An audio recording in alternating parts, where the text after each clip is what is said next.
In this video I'm going to program a 6-bit counter for my Arduino Nano microcontroller in assembly language. Let's code the main and setup function at first.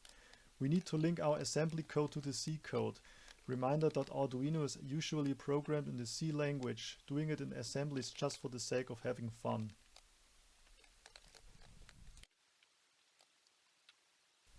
I am creating a new tab in which the actual assembler code is being stored. Now let's mount all our electrical components on the breadboard. I'll start with the LEDs first. Time for the resistors.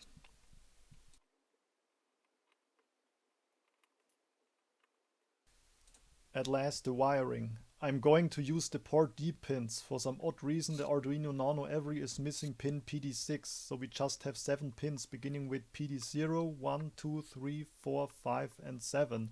So I decided to just make a 6-bit counter for programming convenience.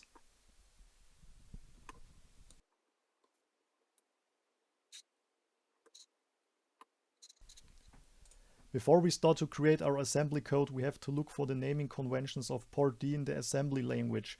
You will find this information in the text document IOM4809.h that is widely available on the internet.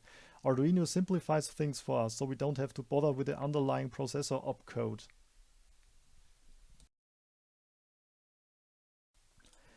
These two hex numbers are the addresses that we use to control port D. To make our C functions available in the assembler code, we need to set them global. In the port settings, we declare port D as output to get the LEDs lighting. R21 or register 21 is the register that we will use for counting.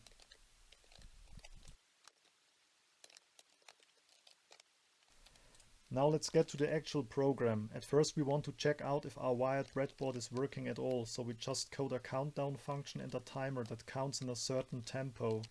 Every time this part of the code is called, the register 21 decreases by 1. Let's get to the timer. We set register 20 to the value of 50. That means it decreases 50 times by 1 until it gets renewed by calling this function again after every counting step. R30 and R31 build a 16-bit register that contains the number 10,000, so our delay wastes enough time for every counting step. So we basically execute 10,000 times a NOP or a no operation before we leave the inner loop. Decrease register 20 by 1 and execute 10,000 times a NOP again. This way we will have up to 500,000 NOPs, which are enough milliseconds for our delay.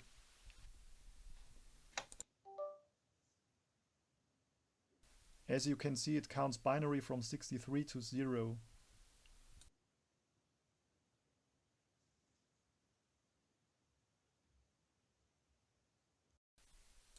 Now we're going to code the count up procedure. For that we need a control structure that tells the software that only the count up function is being called until we reach a certain point. In this case the largest number, here number 63. And vice versa. If we reach the smallest number, number 0, the program starts to count up again.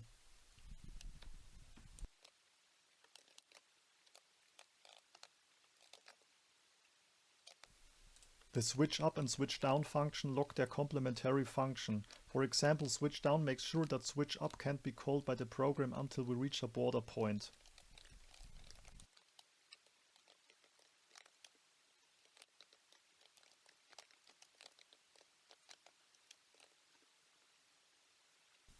For further explanation, let me show you the final version with all the updated comments.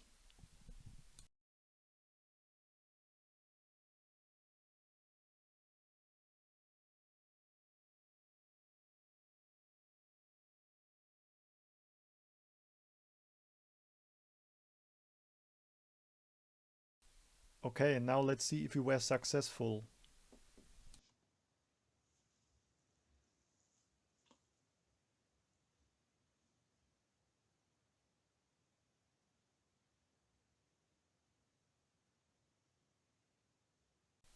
Alright, see you next time.